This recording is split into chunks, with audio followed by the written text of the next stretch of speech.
I'm very proud of the way that I played the game. I came into it knowing where my strengths were, and I thought going into it that it was strictly going to be from a strategic standpoint, but I was very pleased that I was able to compete physically as well. I came into this thinking I was going to rely primarily on strategy and the more manipulative tactics to advance myself in the game, and I certainly got to a point relying on that, but then it came a time when there was no strategy left to play after the merge. Breaking the Ometepe 6 was pretty much impossible, and it was a matter of winning the individual immunity challenges. And while I didn't win, I got close enough twice that I was viewed as a threat to win the immunity challenges, so that's what led me to the door. Well, one thing that stands out that I don't know whether or not it would change the course of the game, and I certainly wouldn't change the decision to do it, but I think the timing of it, in the sense of getting rid of Russell, I think that the timing we could have delayed that, and had we not gotten rid of Russell at that point in time and let it happen naturally, I think we may have fared better in the long run.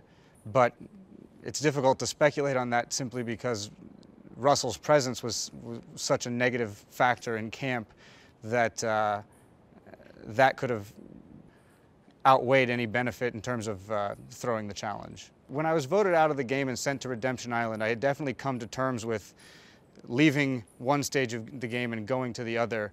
And it seemed like the best case scenario for me actually at the time, because there was little I could do in terms of strategy in the game.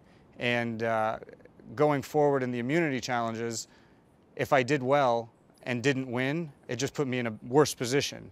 So going to Redemption Island and getting a second chance was definitely the best case scenario for me at that time.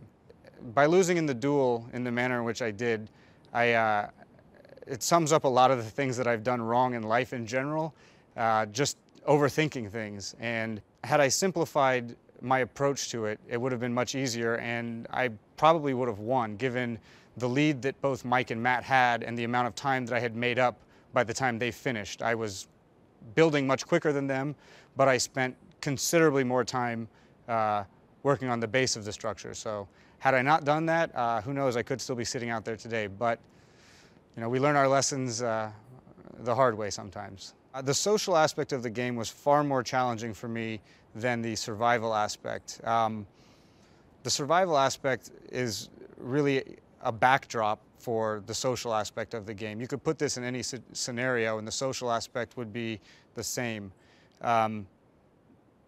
Dealing with a variety of different people, many of which I would never ever encounter in real life, definitely poses a challenge.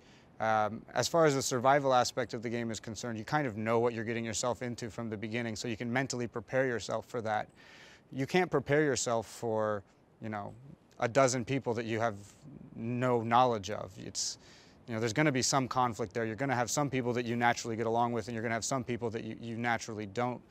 And believe it or not, for me, I tend to find people that I don't get along with more often than people that I do get along with. And that stood true in the game as well. I think my real life prepared me for the game, especially my professional life, in terms of artfully phrasing things with people and dealing with situations where you might not really want to say what you're trying to say, but you have to figure a way to say something that exposes enough that the other person is satisfied, but not too much so that you're you know, putting your neck out there. That was a common issue in the social aspect of the game, and that is tribal council. That is the entire, you know, from start to finish with Jeff every time. It's a matter of answering his question without giving up too much information, but still satisfying him. So I think that that was one area where I was particularly well prepared. I mean, I have no regrets in terms of leaving the game. I played the way I wanted to play. I pretty much went out on my own terms.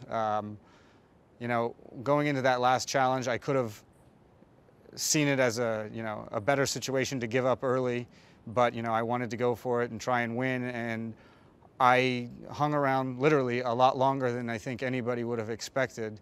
And going into Redemption Island, I thought I would be going against either Mike or Matt, but not both of them. And of everyone that I met out here, they were two people that I definitely did not mind losing to. They're both great guys and you know, deserve to be here as much as anybody.